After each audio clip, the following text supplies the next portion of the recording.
नमस्कार, मैं आपका पुराना डॉक्टर विक्रम पाटीदार, ऑर्थोपेडिक एवं स्पाइन सर्जन, इंदौर में एडवांस स्पाइन सेंटर एवं स्पाइन क्लिनिक पर कार्यरत हूँ। पिछले एपिसोड में हमने बात करी थी कमर दर्द के कारण और कमर दर्द का इलाज।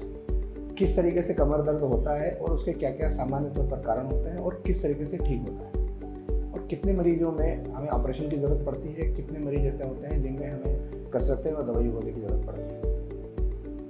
सामान्य तौर पर कमर दर्द वाले मरीज एक शब्द को सुनते हैं, उसका नाम है स्लिप डिस्क, या हमें उसे देसी भाषा में समझे तो साइटिका। स्लिप डिस्क का मतलब होता है, स्लिप मतलब खसकना, डिस्क मतलब गादी।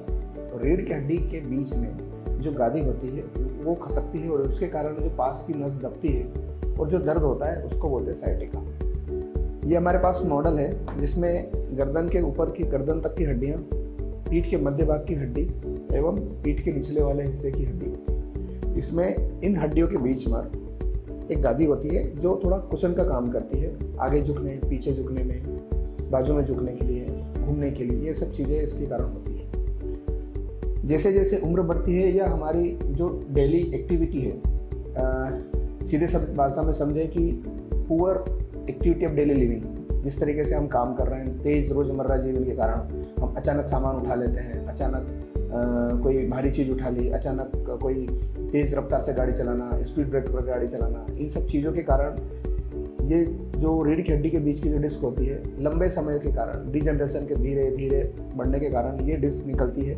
जिसके कारण ये नसें दबती है। सामान्य तौर पर मरीजों को ये परेशानी कमर के निचले हिस्से मतलब लंबर रीजन में पाई जाती है, और उसमें भी सबसे ज़्यादा परेशानी होती है चौथे, पाँचवें और S1 वाले हिस्से में। ऐसे पेशेंट सामान्य तौर पर कमर दर्द, कूल्हे में दर्द, जांघ के पिछले वाले हिस्से में दर्द एवं पंजे में दर्द, सुन्नपन, झुनझुनी, चलने में परेशानी, खड़े होने में परेशानी, चलने पर पाँव भारी होना या मलमूत्र द्वार का नियंत्रण कमजोर होना, इन सब परेशानियों से ग्रसित होते हैं।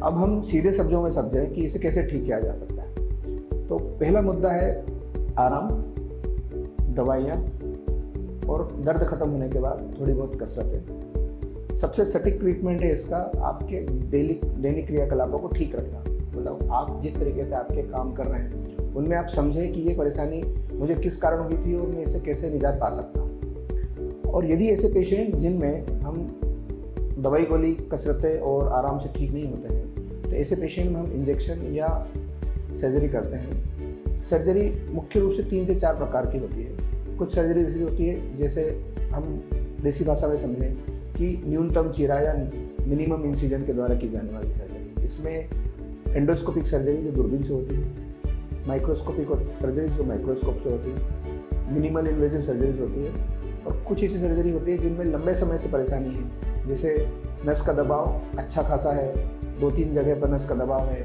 आपकी गादी में कैल्शियम जमा हो गया। इन स्थिति में हमको ओपन सर्जरी की जरूरत पड़ती है।